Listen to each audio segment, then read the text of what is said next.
Pa ne vem, če se dobro vidi, ampak glede na to, da ima 4 vrata, ima ful široka ramena, vidiš? No, zdaj sem pa pri Bavarcih, na vrsti je BMW. Se ne vem, kaj če vam najprej pokazati. Veš, 4 je prenovljen, Active Tourer, pa Grand tudi, to je v bistvu praktično enak avto, samo da je en malo krajši, en pa malo daljši. Ker se novosti tiče, ni jih veliko, ajde, obraz je nov, mislim nov, osvežen. Znotri vidim, da so tudi sam malenkosti, pa tudi zadnji. Mislim, da je to. Po moje bož, da gremo naprej. Aha, evo ga. Ta sicer ni čist nov, ne, X2 je tudi že na cesti. Moram reči, da dosti posrečen zgleda, ker SUV, veš, da meni niso neki top shit, ne. Prva stvar, detalj, ki mi je všeč v slogu starih kupejev od BMW-ja, vidiš, en logotip na tem zadnjem stebričku, pa en še na drugi strani. A veš, M1 je recimo imel 2, ne? Pa ta barva, moram priznati, fejst paše. A glede na velikost, mislim, kompaktnost avta, zelo tak, mislim, ogromne ledvice, zelo in your face ima. In your face, stari, se lahko še kaj bolj neumnega spomnim. Lahko ga imaš na spreden ali pa 4-kolesen pogon. Zdaj pa imamo pogledati ta pravo zvezdo in sicer X4 Premier Mondial, kar pomeni, da je tukaj BMW prvič pokazal X4, tako, in the flash. Evo ga, vidiš, precej impozanten, podoben spredi kot X2, ne, ogromen ksiht. X4 je, mislim, bo, tukaj je X6 za X5, to se pravi, če ti X3 ne sede najbolj, ne boš mogoče razmislil o tem. Zelo ozke zadnje luči, moram reči, da mu to, da ima zadnje luči malo bolj ozke, zelo paše.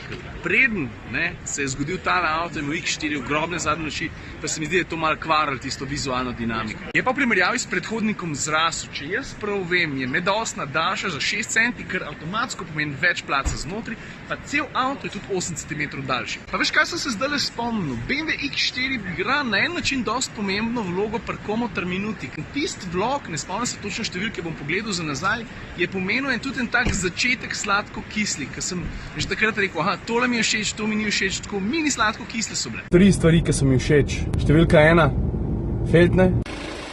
Numero 2, merilniki. Glede na to, kako sodobni so BMW-jevi avtomobili, merilniki ostajajo old school. Evo jih.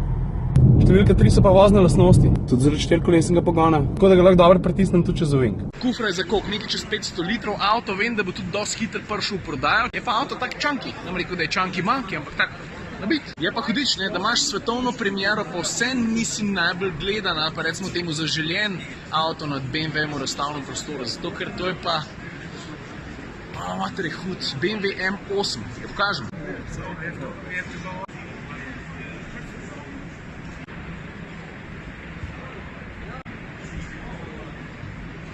V bistvu gre za koncept, ne za serijski avto. V tem trenutku poleg stoji Adrian von Hooydonk, to je prvi človek BMW-evega dizajna. Lahko ti pa tudi povem, o čem govori, ker sem ga prejle poslušal. Povedal je, da je medosje razmeroma dolgo, da so previsi kratki, kar ni dobro samo za proporce, to je dobro tudi za handling. BMW pravi, podobno kot Porsche za svojo Panamero, ne, da tu ni 4-vratni kupe, tu je 4-vratni športnik. Pa ne vem, če se dobro vidi, ampak glede na to, da ima 4 vrata, ima ful široka ramena, vidiš? Drugač pa z obliko, to je v bistvu navada pri vseh avtomobilskih znamkah, ki predstavljajo nov design language, napoveduje, kako bojo BMW, tisti, ki še ne prihajajo, izgledali. Pa še 2 stvari hočem pokazati, samo moram počakati, da se avto obrne, ali pa mogoče lahko že kar začnem. Vidiš rumene žaromete? Svetijo rumeno, to je pa zato, da BMW malo napoveduje oziroma opozarja na to, da se letos vrnejo na Le Mans, na 24 ur Le Mans, ne, njihovi dirkalniki pa veš, da so učke rumenec spredi. Ta druga stvar, ki jo moram poudariti, pa in to mi je ful všeč, kril je pri tem avtu ful nizek, še nižji kot pri M-ih, se meni zdi. To je to, kar se tiče M8 koncepta, o številkah niso bili prav zgovorni, ker je razumljivo, to bojo prešparali za drugič, ampak se vemo, ne, da najbolj zmogljiv bo moral imeti vsaj na 600-620 konjev. To je to, kar se tiče BMW-evega razstavnega prostora, če sem čisto iskren, sem zdaj že malo utrujen, bi se še malo usest v kakšno sedenko, da si malo nogice spočijem, ampak ne morem, se vidimo v naslednjem vlogu. Ajde!